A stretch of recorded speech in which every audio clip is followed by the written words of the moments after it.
What if I told you that you could unlock the future with just one simple four-letter word? Well, today, we're going to do exactly that, and I promise you, it is way easier than you think. Let's get into it. So, have you ever been there? You're in a conversation, you're trying to talk about your plans, your hopes, what's happening tomorrow, and you just freeze?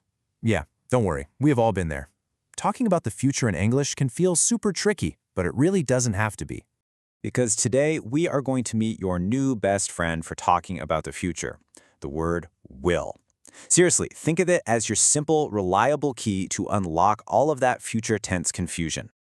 Okay, so how do we actually use this thing? The best news is that the rules are incredibly simple. There are no complicated exceptions to memorize. Let's just break down the basic structure real quick.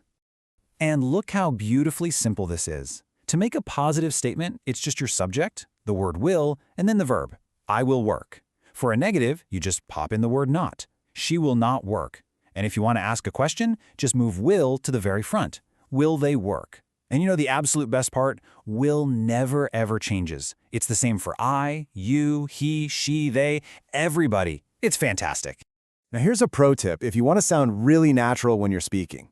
We use shortcuts or contractions. So instead of saying I will, we just mash it together and say I'll, and will not almost always becomes won't. Trust me, using these is going to be a game changer for sounding more fluent. All right, now we're getting to the most important part of this whole explainer. You see, the word will kind of has two different personalities, two main jobs it likes to do. And once you get these two faces down, you'll know exactly when to use it. So here they are, the two faces of will. On one side, you've got the fast-acting, in-the-moment personality for spontaneous decisions. And on the other side, you have the thoughtful fortune teller for future predictions. Let's get to know that spontaneous one first. Check this out. The person didn't plan to have orange juice today. The thought probably never even crossed their mind. The decision was made right now, in that instant, as a response to the offer. It's a snap decision. That is a perfect job for will. You see what's happening here? The doorbell rings. That's a brand new piece of information, a new situation. The reaction is immediate. Oh, I'll see who it is.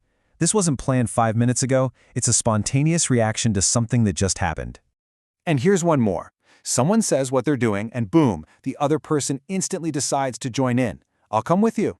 It's a new plan made right on the spot. Okay, so let's switch gears and meet the other personality, the thoughtful predictor.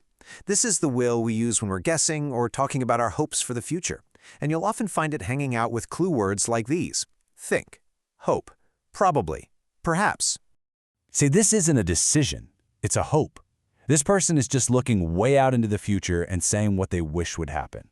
It's a personal prediction about their own life.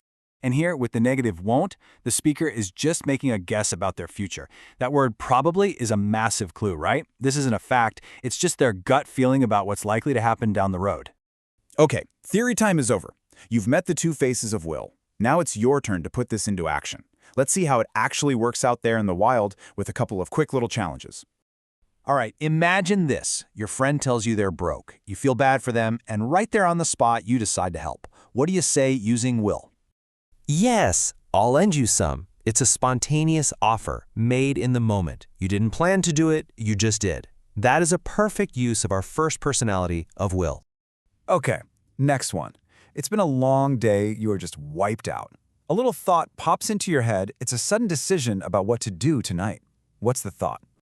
I think I'll go to bed early. That little phrase, I think, is a great signal that you're making a decision right now. You didn't have this plan this morning, you just decided.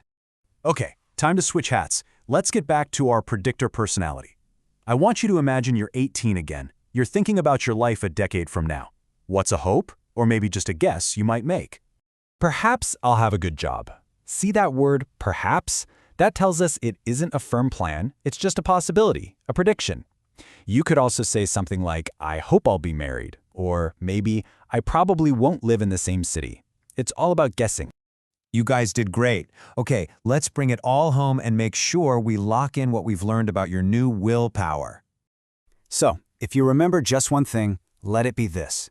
When you're trying to decide if you should use will, just ask yourself this simple question. Am I making a decision right now, or am I making a prediction about the future? If the answer is yes to either of those, will is your word. It's that simple. And that's pretty much the whole story. You now have the tools. So I'll leave you with one last question to chew on. Using what you just learned, what's one thing you will predict for your own future? Thanks so much for joining me.